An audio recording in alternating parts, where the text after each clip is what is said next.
ਵਾਹਿਗੁਰੂ ਜੀ ਕਾ ਖਾਲਸਾ ਵਾਹਿਗੁਰੂ ਜੀ ਕੀ ਫਤਿਹ. So, Swamiji started off today's class by saying that we're here to know the secret of life or the mystery of life. And they explained that mystery in the following way. They said a fish is born out of water, a fish stays in water, and then a fish ends up dying in water. But if you ask the fish, do you know what water is? The fish will say, what do you mean? What's water? I'm just here. This is how it's always been. The fish won't know water. Humans are born in God, they stay in God, and they die within God. But if you ask a human, what is God? They say, what? What do you mean? What is God? So it's too close. It's too evident what God is. And that's why we skip right over it. God is too close. And that's why all of the faculties and instruments that we have to know things, they skip over it. For example, things that are farther from us, they're easier to know, right? Pencil is far away from it, so I can know the pencil. Hand is far away enough, I can still know the hand. But when, let's say, it comes down to the neck, I've never seen my own neck. I've never seen my own face. I've seen their reflections in mirrors. I've seen how they've been captured in photos and cameras. But with these eyes, I've never seen what my face looks like. I've never seen what my neck looks like. I can't even see my back. Too close now. These eyes see the whole world, but they've never seen themselves. I can't see my own eye with my eye. But things that are farther out, they're easier to know. Closer things are more difficult. For example, if I put kajal in my eyes, or anyone does, you can't see it because it's too close. If you take your hand and you bring it up too close, you can't make out the distinctions in the hand. It has to be far away enough for the act of knowing to happen. This cosmos, the act of knowing something else, or the act of knowing in duality, depends on some level of distance that is maintained or created. So there's two faculties by which we know things. One, I'm generalizing this a lot. One are the eyes, and one is the mind. We've already talked about how the eyes themselves cannot know the eyes, and my eye doesn't have the ability to turn inward and see what's behind it either. The second faculty is the mind. Same problem. The mind knows everything that's in front of it, and to a certain extent, it knows its own emotions and feelings, but it doesn't have the capacity to jump one back and know that. So actually, through the generic process of knowing, the mind cannot know God. The generic process of knowing is you look outward and there's something that is distant enough that you know it. That process is not going to work in knowing God because there's no distance. You are God, so there's no distance to be maintained that you are something else and God is something else. So there's something to know. This is not the method that you can know God with. But in our entire composition, the mind is your most useful tool. And within the mind, there is a you can say, self-dissolving switch. If you really want to visualize surrender, this helps a lot. Your mind is so powerful that it also has a switch within it where it can relinquish all decision-making power. It can completely give up its decision-making power to somebody else. Provided it trusts that other person enough, it can completely relinquish it. When we say give up your mind, it's a little fuzzy. Because it's like, okay, I give up my mind. But what specifically giving up your mind means is Inside your mind, you have a decision-making center. You collect information and then you come up with a decision. You have to relinquish that decision-making center. For example, like I talked about yesterday, even though Arjun was listening to Krishna, kept asking questions over and over, ultimately Arjun was still the one that was making the decision if Krishna was right or wrong. No, I think my situation is more correct, so forth and so forth. He was still making his own decision. Ultimately, he relinquishes that. He says, you know what? I'm not making a decision based on what's right and wrong. I'm going to accept what you're saying fully and all of its consequences. I'm done. That's what surrender actually means. To give up the mind is to give up your decision-making center, your nirna center. For example, the Guru talks to you, you listen to them, but there's a filter on that says, okay, I agree with this, and don't fully agree with this, and then you come to your own conclusion.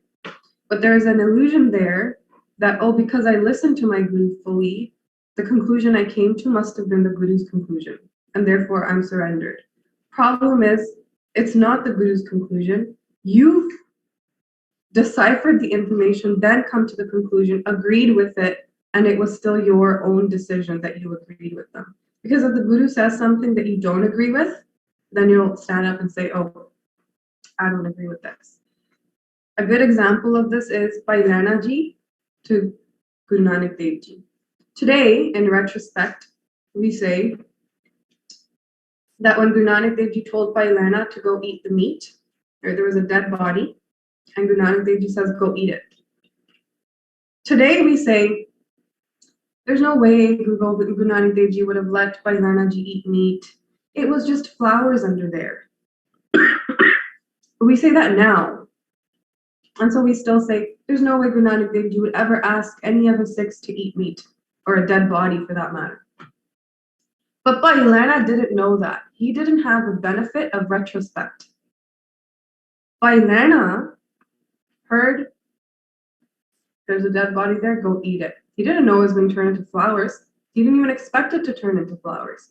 He expected it to be a dead body and he was ready to eat. So then he asks the question, where should I start, head or foot? He's not saying, oh, this is not actually meat. This is going to turn to flowers, it's going to turn to flowers. He said, it's meat. I'm going to eat it because that's what my Guru said. That's the difference. Now we sit here and say, Guru Nanak Dev Ji would never ask me to do such a thing. Because that's still within your decision-making center. They might. And you can't stand there and say, well, that's wrong. I can't do this. This is not Gurmat. Telling Guru Nanak Dev Ji what Gurmat is. So that's what has to be relinquished. The mind cannot know in its generic method of knowing, but it can relinquish its decision-making center. And then what the Guru tells it, it can become that. That much power the mind has. And that is the method that if you can say the mind knows God or dissolves into God. Then we start with Sidh Gosht. Sacha upajay sach samavay sache suche ek maya chuthe avah thavar na pavah dujay ava gaun paya. Sach samavay is saying, how does one become one with the truth? Truth is obtained through surrender to a truth realized saint. And the nishta that they give you, that Atma is Brahm. When you read it from a book, you read it, but you're like, I don't know about this. Or you hear it from somebody else, I don't know about it. So the whole practice is to practice surrendering to a guru, which is hard. I'm trying to do the best I can too. And that decision-making center is harder to give up than it looks like. But over and over, how are you going to believe that you're actually Atma? How are you going to believe what Guru Granth Sahib Ji says about who you are, what saints say about who you are? How are you going to believe that? Your tools are not telling you that. Your tools are your five senses. They're not telling you that. And if your decision-making center is dependent on these tools, you're never going to come to that conclusion. But if your decision-making center has to then center on something else, somebody else's words completely, then it's possible then you can turn back. Because otherwise, you're not set up in a way to be self-realizing. You're set up in a way to play in the game really well. Your setup is so that you play in the game. You have decided that I don't want to play the game anymore. I want to go back in. That was the secret of the game that you unlocked. The secret of life that you're unlocking here. Most people just play. They never think about there's some mystery hidden here. But you are now going against the nature that you were made with. You're outward facing, you're trying to go inward. You're an information collector. Now you're trying to not depend on that information. You're an individual, and now you're trying to not be an individual and rather be dependent on a guru. These are against your natures. But that's because you're unlocking the secret of the game. And the game is not going to work if you unlock its secret. So you're going against the grain. You're going to have to do things that you haven't done before, that are uncomfortable. That includes going to a truth realized saint. It's just hard because they look so human. It's so easy to pray to someone who's already passed their body, they've left their body, because you just imagine them, right? You don't know how Bhunani Devi actually looks like. You imagine their picture, but you put a lot of stuff on there that you would like God to have, right? The halo, this is how they would have talked, right? The stories that we tell of them, Sakhis, they're not 100% accurate. Histories recorded are never 100% accurate. They're made in a way that makes them look even more grand, even more amazing. So, and then we add our own masala onto it. So it's so easy to pray to Krishna or pray to Guru Nanak Dev Ji, pray to Guru Gobind Singh Ji. But look at what people did when they were around. People didn't easily think of them as God. So it's quite a big trip up. It's a mental flaw. The farther away in antiquity something is, the easier it is to pray to it, or to worship it, or to believe it. Because actually what's happening is your mind is just believing itself. And that's so easy to do. That's with your nature. But when you have to go to someone who's alive and he looks like you, and you still have to see divinity in them, that's much harder. Satya Upajay. How does the truth manifest? When a seeker becomes eligible, an adhikari. Swamiji talked about here Vivek, Vairagya, Khat Sampati, Mumukshata, which we've covered before. But also that you should go beyond hate, go beyond jealousy, go beyond seeing or this intention to hurt somebody, or not think well or wish well of them. That love becomes your nature. It won't be easy at the beginning, but it starts to become your nature. You're not loving things or people because of circumstances. You're loving because that's your nature. Somebody is nice to you, then it's easy to love them because they're nice to you. Or if somebody isn't, and you still love them, that means your love is not dependent on circumstance or person. It's your inner nature to do this regardless. Sache Suche Ek Maya. And with the experience of truth, you'll be eternally purified. Sache Suche Ek Maya. And this happens with the cosmic grace of God. You will become one with everything. Here Swamiji made a note on Maya. Krishna says Maya is situated in one portion of them. Ekan Sen is Thito Jagat. In one portion of me, Krishna is referring, Maya is situated. And then through that one portion, the whole creation resides. The whole world is made through that one little beauty mark size portion of Maya. The whole creation is created, right? Then Swamiji moved on to a poem, and I'm going to paraphrase it in English. I am destroyed in you, and may I remain destroyed in you. And if I see you, then may I continue to see you only. Fana means to be destroyed. I am destroyed in you, and may I remain destroyed in you, God, or your Guru.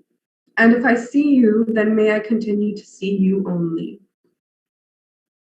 For example, Bhagat Namdev Ji continues to see God only. When they saw a dog steal their prashada away, they started running after the dog saying, God, I eat prashada that has ghee on it, and you just took one that doesn't have it, it's going to be difficult to eat. So he runs after the dog and says, look, let me chopad your prashada, let me put ghee on your prashada. So here's a being, Namdev, who is seeing God in a dog. But for us, it's hard to even see God in a human. Why? Because we're seeing too much of the human part of the human. Because that's what we see in ourselves as well. One thing you have to get over is this idea that you're only capable of loving something that looks like you. We practice this all the time because we love our mother. She also looks human. We love our father. He also looks human. We form bonds with our friends, their colleagues. We make bonds with our spouses, right? With your wife or your husband. So you're very used to having this emotion of love towards someone who looks like you. But in reality, even on this planet alone, bodies change so drastically, right? Cow, dog, flower, tree, monkey, platypus, kangaroo. So many different types of bodies. But still, let's say you have a dog, you're capable of loving it. I don't trust people who don't like dogs. I'm just kidding. I don't trust people who mistreat dogs. Because if you can do that, I mean, you can mistreat a human pretty easily. Anyways, you have these. Then if you go to another planet, the bodies will change naturally because they're evolving with a different set of elements and conditions. So bodies are very different. You have to kind of go beyond that I can only love some type of form. Because think about it, there's so much more in this cosmos. This cosmos manifests emotion. Have you ever thought, what the heck is emotion? It's not physical. I can't touch it. It can produce physical results, but it just completely overtakes me. What is emotion? It's a phenomenon of the cosmos. And then look at intellect. Intellect is a phenomenon of the cosmos, something that is capable of understanding things, breaking things down. Memory is a phenomenon of the cosmos.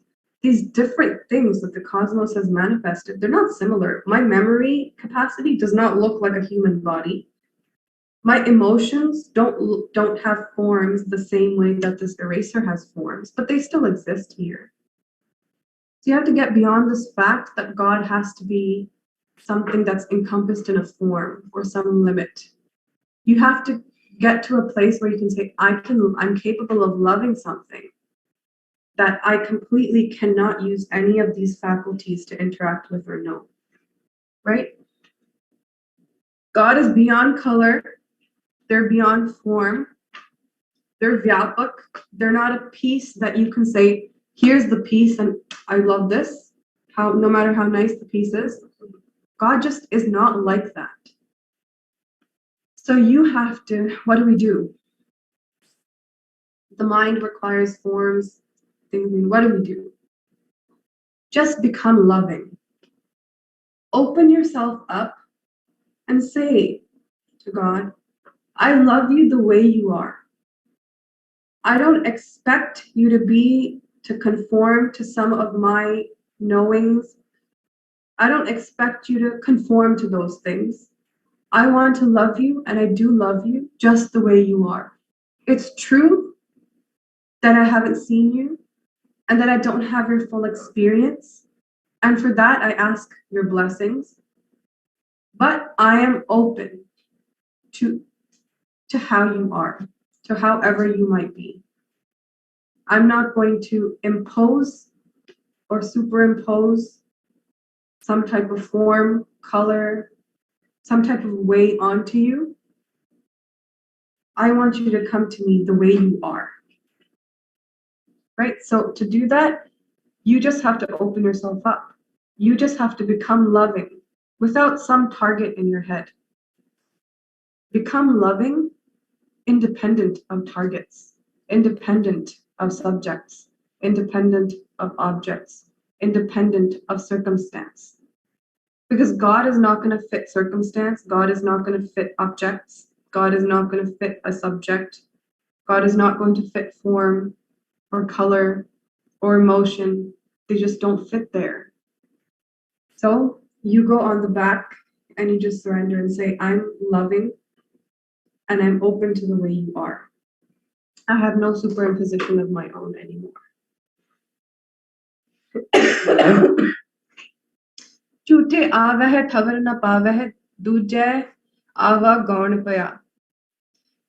Those people, झूठे here is referring to those people that haven't realized the truth and they continue to identify in duality.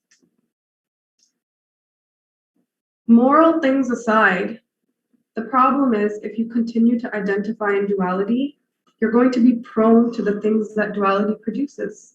And one of the things that duality produces is birth and death. If you're identifying with it, you're going to be prone to what it's going to give you. So people that don't realize the truth, don't have an experience of oneness, you're going to have to eventually end up dying, leaving this body, and then you're going to have to start the whole process again. New people, new circumstances. Some might not be as good as the circumstances we have in this life. But you're going to have to do it again in another body. And who knows if you'll be able to break the cycle, because you've gotten to a certain place in this lifetime. Maybe a desire that's hidden very deep within you will manifest in your next lifetime, and it won't help. It won't be conducive to continue in your spiritual search. And you might have to cycle quite a bit until you come back to another life birth where you can then really get into the cycle again. I mean, you guys are already here. You're already listening to Sidh Gosht. You're making progress. So why not continue it in this life and really just get there? Because otherwise there's no guarantee that the cycle is going to get broken. Right? That person that has to continuously take birth, continuously die over and over again, that person never rests. There's not a moment in any of their lifetimes where the person can say, I'm so completely satisfied and so completely fulfilled. None of your lifetimes have you ever been able to say that. And in this lifetime, you haven't been able to say that either. So don't think that in your future lifetimes, you're going to come to a place where you're going to say, I am completely and utterly fulfilled and satisfied. I'm blossoming and blooming. It's like Ananda is coming out of me. This has not happened to you. And it doesn't happen until you recognize yourself as Brahma. So this is your decision. Are you going to recognize it this lifetime, or are you going to take the risk that I'm just going to continue on and on and on? People that recognize Brahma in this lifetime are people that don't take the risk of putting it on to the next lifetime. There's a Shabad by Bhagat Kabir Ji, they talk about how people, hold on, let me see if I can bring it up. Jo jan par mit par man jana, baat nahi baikunt samana. Our ideas of where we're going after death, oh, I'm going to be saved because I'm the Guru Wala. I'm going to be saved. If you don't get mukht while you're alive, you're not going to get it after death. I think it was Bhagat Lochanji that says, Marana mukta kinapai. Who has ever become mukt because of death itself? It doesn't happen that way. And here Kabirji is saying, Batan hi bakunta samana. Just in your words, you're so satisfied that I'll be fine. I'm going to go to this building called Sachkhand that is a much better building than the one in Vishnu Lok and Shiv Lok and Buddha Lok and whatever other person's Lok. And when you pluck flowers there, the flower just grows back because it's immortal. This is a stupidity that you make up so that you can delay what you have to do right now. And Kabirji says this is stupid. Batan hi Vaikuntha samana.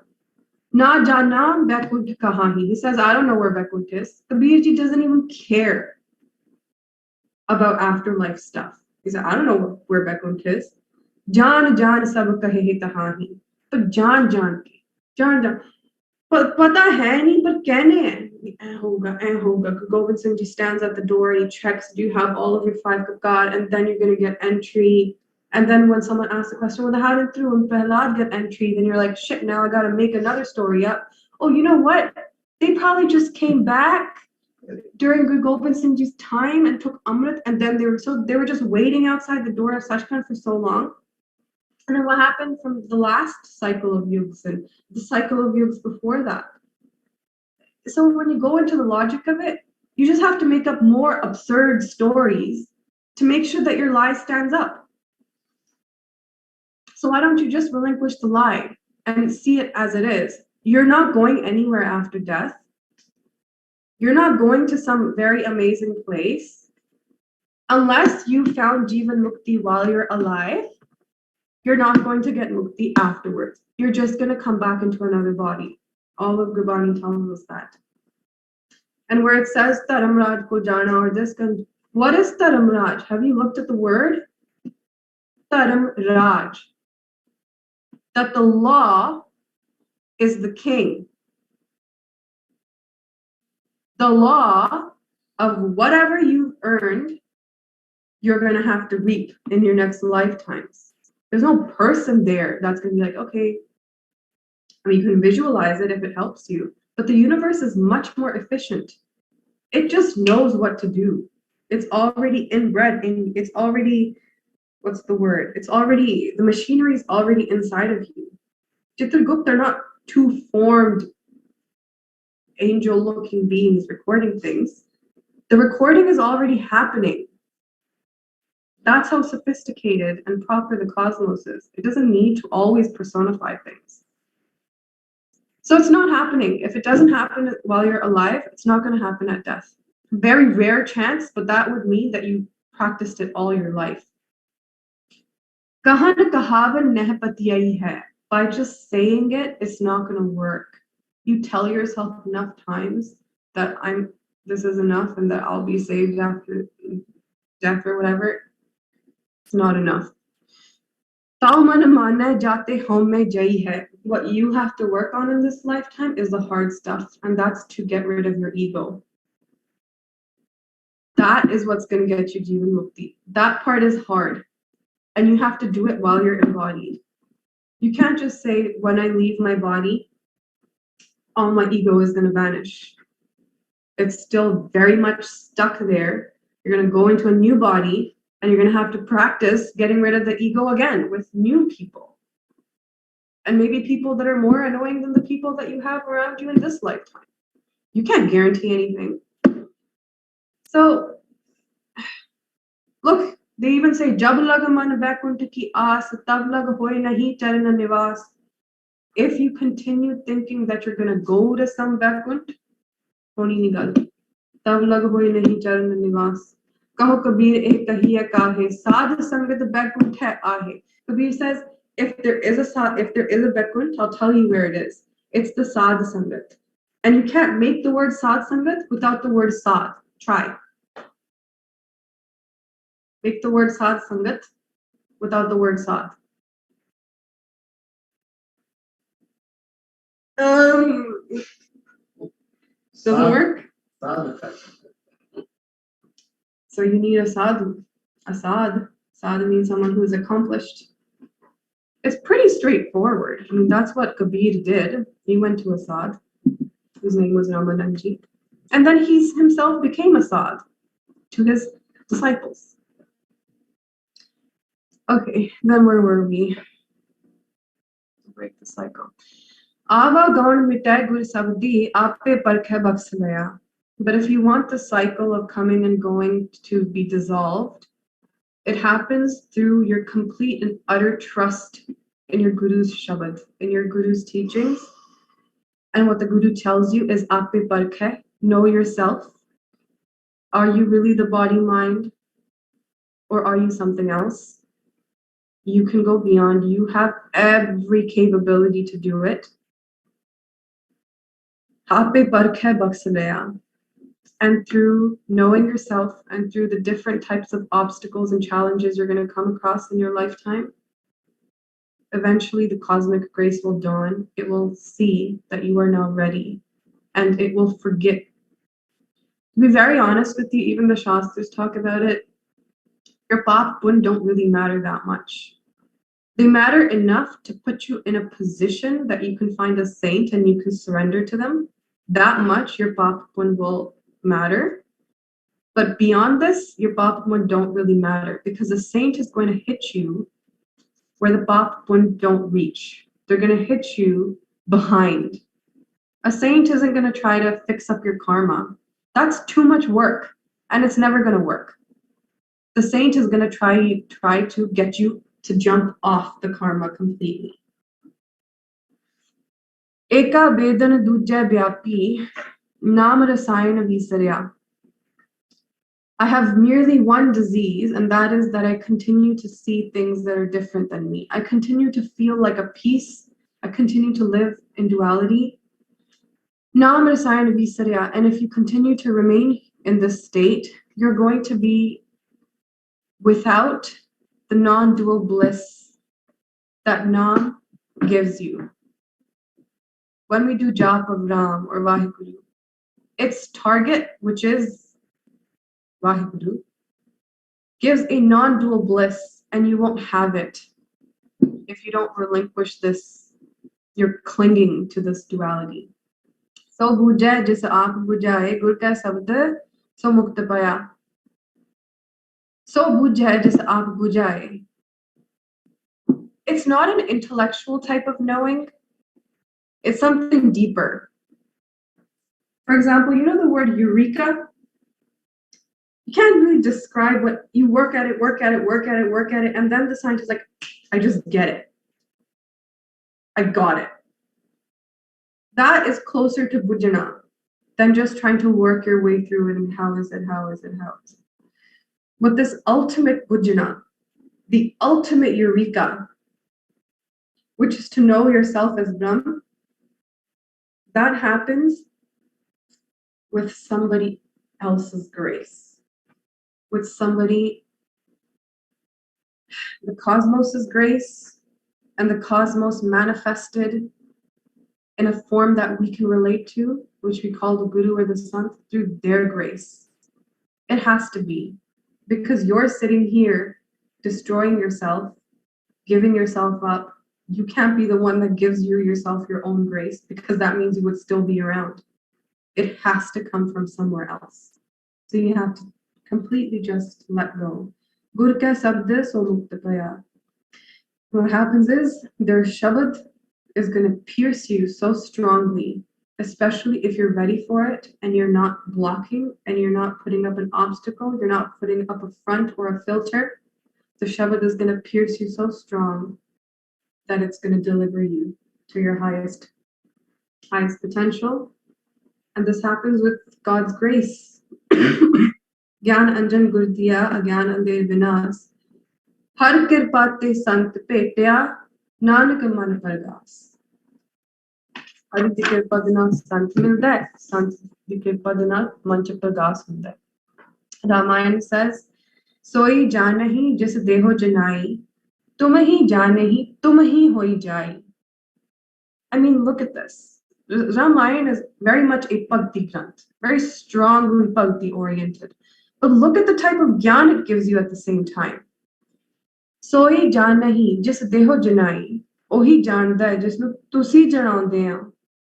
तुम ही जाने ही तुम ही होई जाए और तन्नु ही जान के तेरा ही रूप हो जाना. Right? Similar lines have appeared in Guru Granth Sahib Ji as well. But it's the Guru Shabad that delivers mukti and freedom.